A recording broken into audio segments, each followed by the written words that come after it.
Oh boy, this one hurt.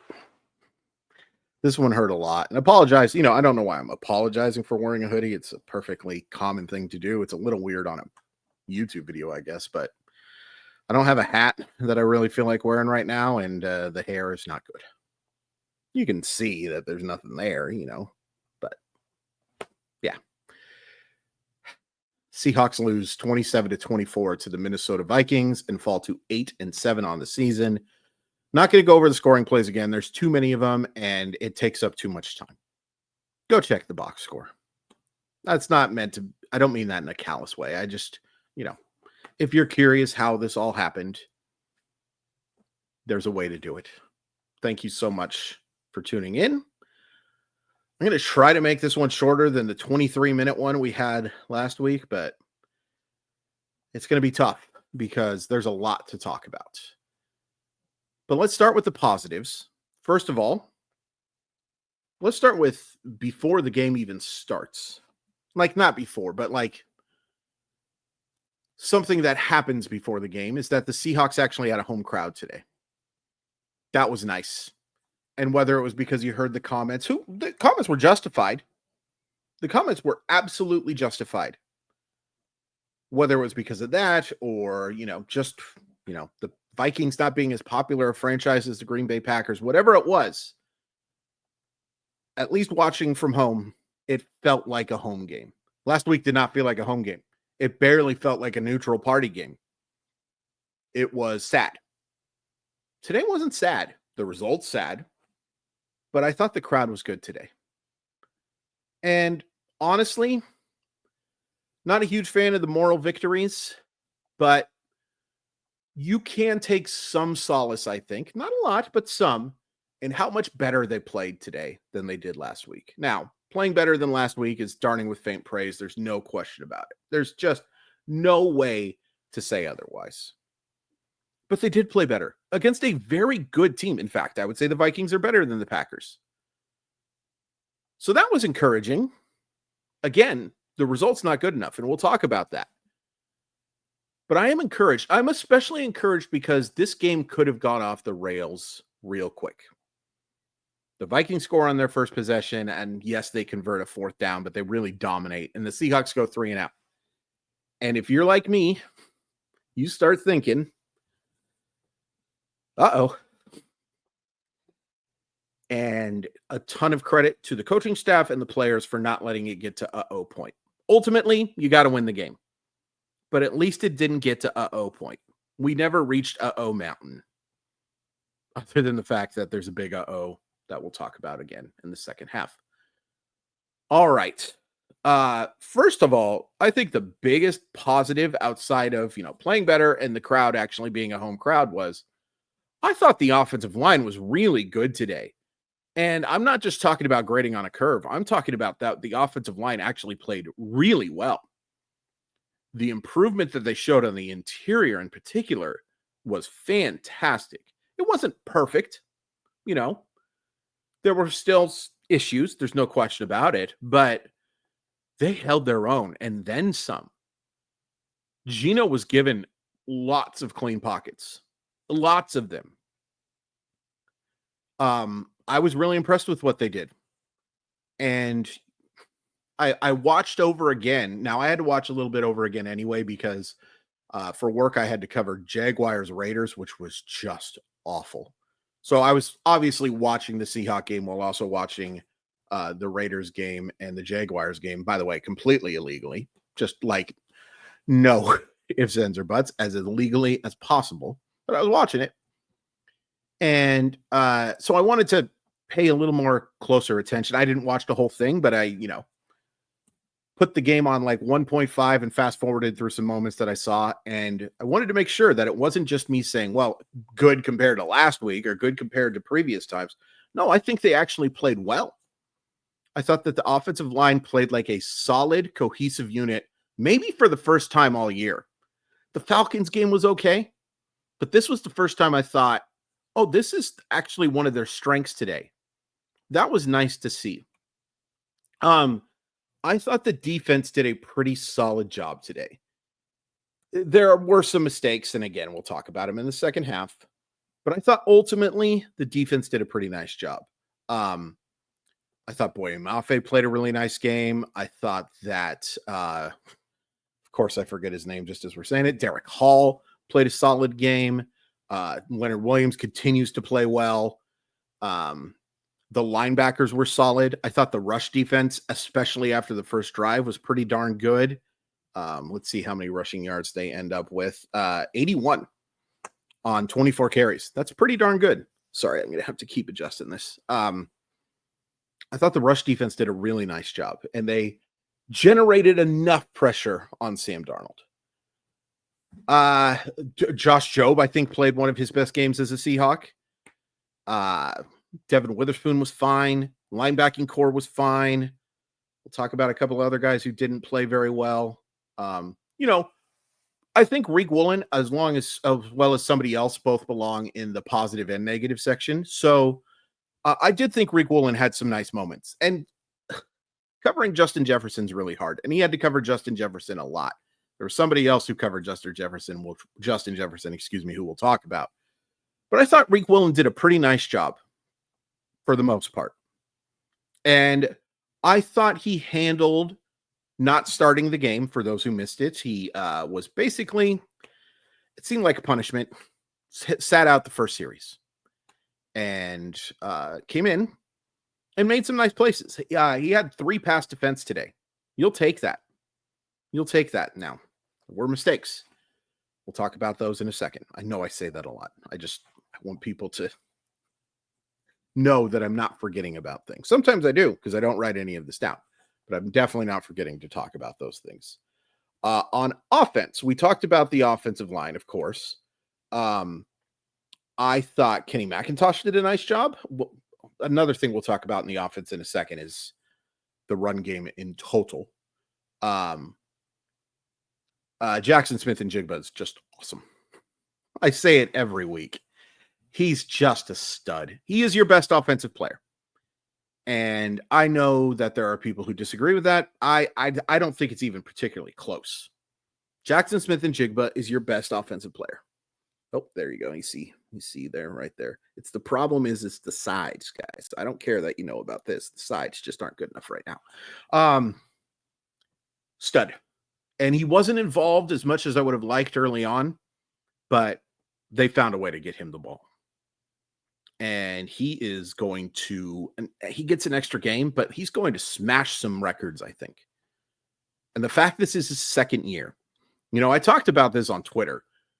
Anybody who watches what Jackson Smith-Njigba was last year compared to this year, and the fact that there was the guy who was in charge of getting Jackson Smith-Njigba the ball got another offensive coordinator job is just laughable. Shane Waldron sucks.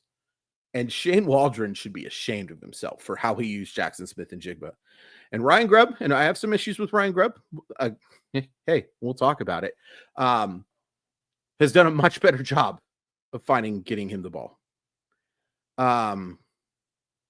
I thought AJ Barner made a terrific catch on that touchdown. I think that's worth pointing out. He did miss a couple of blocks. I like that they were throwing the ball to the running backs today. They saw, and Mark Sanchez, I think, did a good job. Mark Sanchez needs to just tone it down a little bit sometimes, but I think he does a nice job as a announcer. But noted that there are, because of the way the Vikings line up in formation, that those swing out passes are open. And the Seahawks attacked until, they made the adjustment, and then they started throwing the ball a little more down the field. Speaking of throwing the ball down the field, Geno Smith has to be mentioned in the positive section. He'll get mentioned in another section too. But Geno Smith made some unbelievable throws today. And he throws for 3 touchdowns. He was accurate. He's a good quarterback. And we'll talk about it in the second half. We have to. Before we get into the second half, because I think we've gone over the positives. Simply Seattle, Mollywop 15 saves 15% off your order. There's a link in the description. Guys, for the holidays, I know you're going to get a bunch of gift cards and you're going to get cash and like all sorts of stuff. Use it at Simply Seattle. There's so much good stuff, and you get to save 15% off your order by using code MOLLYWOP15, MOLLYWHOP15. It takes 15% off automatically. www.simplyseattle.com, MOLLYWHOP15. Link in the description. Okay. This is such a frustrating loss because it's a game you should have won. I mean, there's lots of them. And I thought about this right before I was starting to record. And by the way, I got to check a message because of something I thought about. When you lose games like this, you can't help but think of the games that you absolutely should have won, like the game against the Giants. Because holy crap on a cracker, is that game big now? It was big at the time. To lose that game is just unacceptable. And I realize teams can't lose every game. It doesn't make it any less crappy that you lost that game. And it might be the reason you're not playing in the postseason. That sucks. Did they win games that they probably shouldn't have? Yeah, a couple. But it doesn't take away that just losing a game like that to such an absolutely abhorrent football team sucks. It sucks. Okay, let's talk about the negatives. The first one I have is for Ryan Grubb. Abated the run way too quickly. Way too quickly. There were holes. Now, Kenneth Walker missed a couple of holes today, too. He tried to bounce out a couple of plays, one in particular that hurt. It took away a first down on a couple of plays. I love Kenneth Walker, and I understand, he leaves this game with an ankle injury. I really, really hope he's okay. He's an excellent football player. But there were holes today. Look, Zach Charbonnet obviously was extremely limited today, which is why they used McIntosh, and I thought he did a nice job in his limited touches. I mentioned that already. 15 rush attempts today when it was not being completely clogged up is not okay. It's not okay. You have to have more balance than this in today's NFL. This is almost exactly a 75-25 split. That doesn't work. It makes sense if you would have been down by a whole bunch of points, which they weren't. They fell down by 10 in the first half. Or it makes sense if you're just getting absolutely stoned at the line of scrimmage. That's not what was happening. So Ryan Grubb has to do a better job of creating balance. It's funny talking about balance while I'm wearing like something that looks like a Star Wars thing. Has to do a better job. And, like I said, Walker didn't play his best game, and not having Charbonnet available for all, but he had one carry for 1 yard, and I think he had 2 receptions. Yeah, 2 receptions for 14 yards. One on a really nice play, by the way. Sure, that hurts.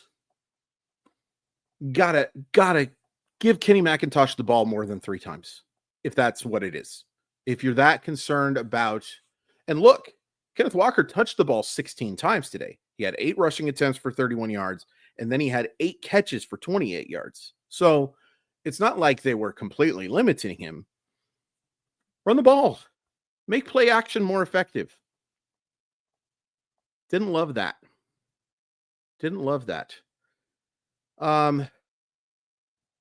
What else can we talk about negative before we get into the whole spiel? Let's talk about Trey Brown. And you know what? I don't like doing this. Mainly because Trey Brown is obviously a very sensitive guy. If you guys saw his tweets after one of his particularly terrible games, he said you guys were, it's not worth getting into. He is a guy who doesn't handle criticism as well as I would personally like, but everybody handles criticism differently. I don't do it well with it, so I'm a hypocrite. That sequence of him being offsides, which is unacceptable on his part, and that sequence of him getting absolutely cooked by Justin Jefferson, who, by the way, Justin Jefferson is just phenomenal. Phenomenal. The fact that he might not be the best wide receiver in football shows you how good that position is right now.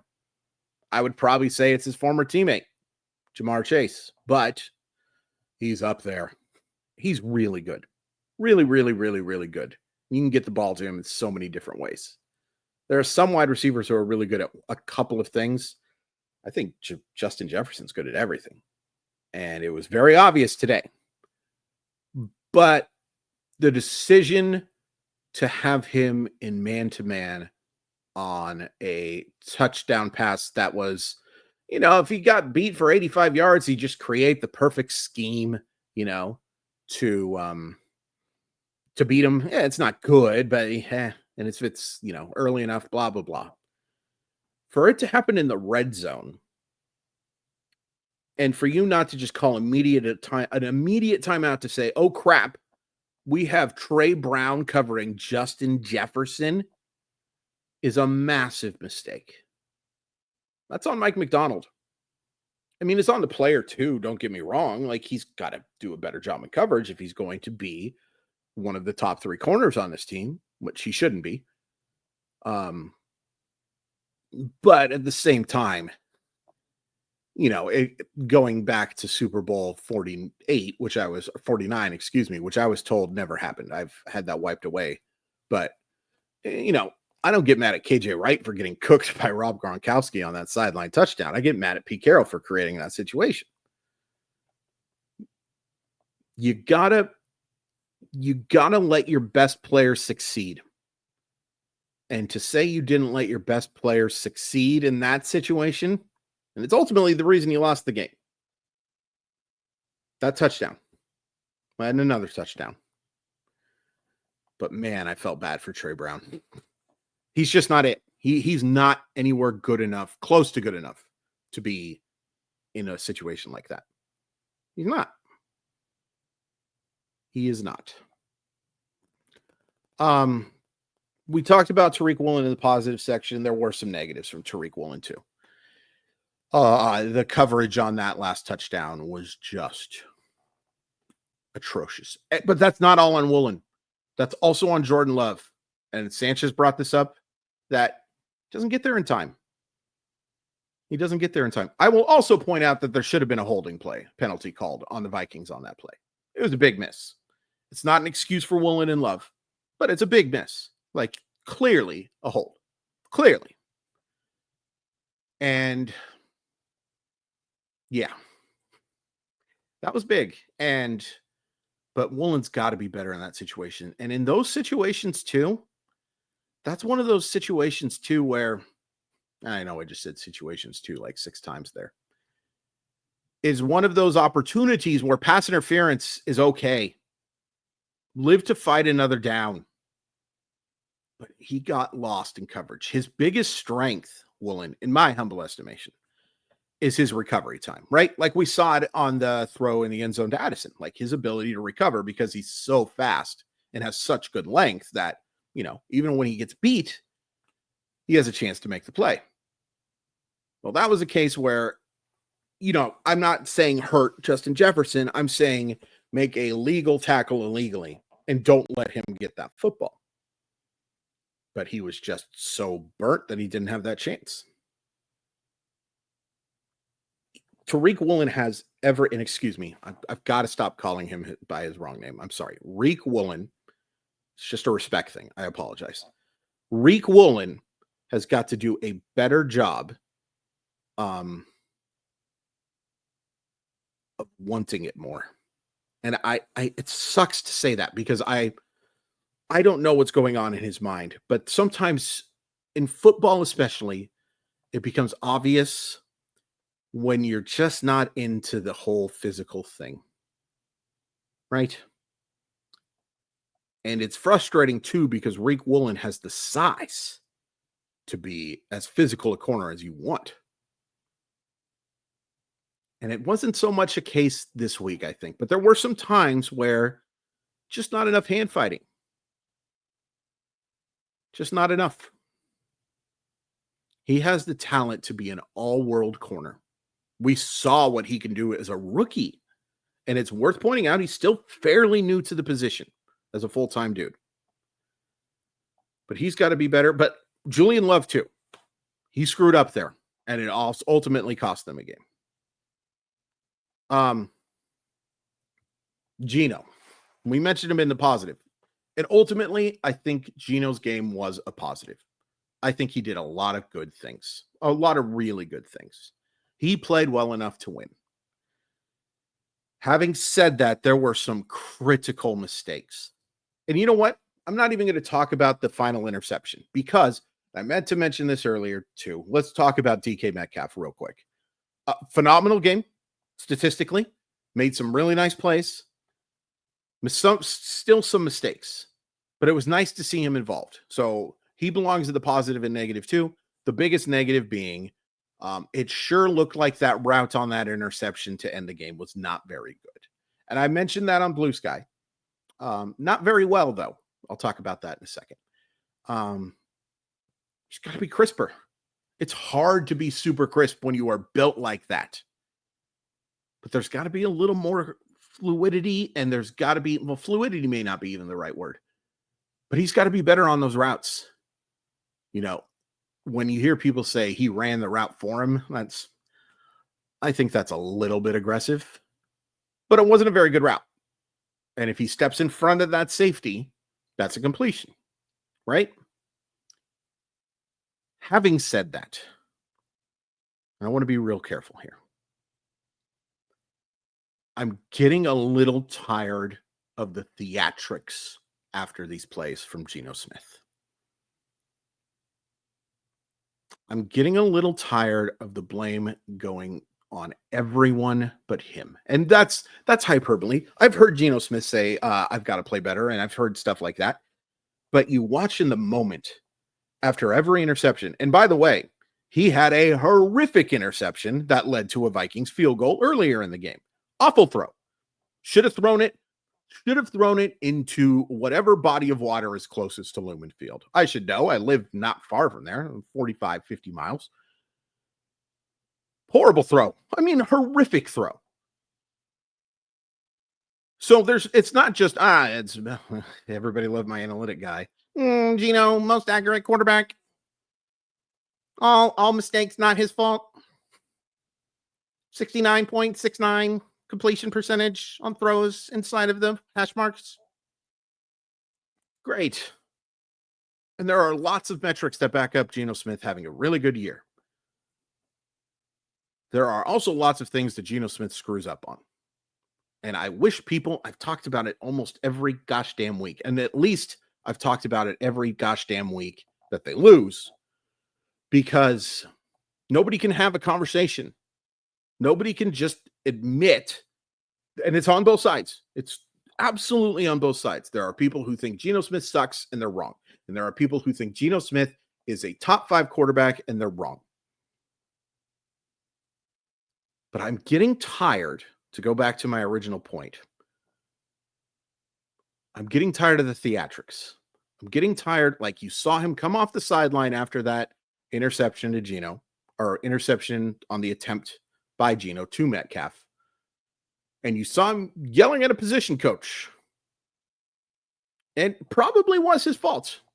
Probably was. Almost assuredly was Metcalf's fault. Excuse me. Probably was Metcalf's fault. I don't care. Throw your interception. Go talk to Metcalf in the locker room after. And I'm tired of looking at that face. Because you know what, Geno? If you would have not made a couple of, and he also took 2 huge sacks where he has to get rid of the ball. I know I talked about how when people say just got to get rid of the ball, they usually don't know what the hell they're talking about. These were bad sacks. These were absolutely cases where he held on to the ball too long. If you don't take those sacks, in particular one that made them have to attempt a 60-yard field goal, which, by the way, I had no problem with the attempt. You can't pick up 4th and 15. You're not punting the ball. Give Jason Myers a shot. I had no issue with the decision. Didn't work out, but I had no issue with the decision to do that. If you don't take those bad sacks and you don't throw that terrible interception, they're not in that position where you have to have DK Metcalf run that bad route. I just want to see more accountability from my starting quarterback. And it's fine that he can say stuff afterwards, about how I've got to be better. We'll be better the next week. And that's good. You know what's better? Having that attitude after throwing the pick. Because man, oh man, it could be just me. This might be my Abraham Simpson moment right now where I'm yelling at that cloud, but it really bugs me to watch him seem to not take accountability for anything. Am I crazy? I'm crazy for recording a 26-minute video is what I am. Please hit like, please hit subscribe. Seahawks next week on Boxing Day against the Bears, and they need a lot of help. Oh, do they need a lot of help? Stinks. Just because that 4-game winning streak really had you controlled your own destiny, and boy, oh boy, did you blow it in these last 2 games. Played better. It's great. Not well enough. Please hit like, please hit subscribe. Like I said, really appreciate the support. I've taken a little bit of not a hiatus, but a break from videos just because work has been absolutely insane with all these trades and MLB and stuff like that. But yeah, bummer.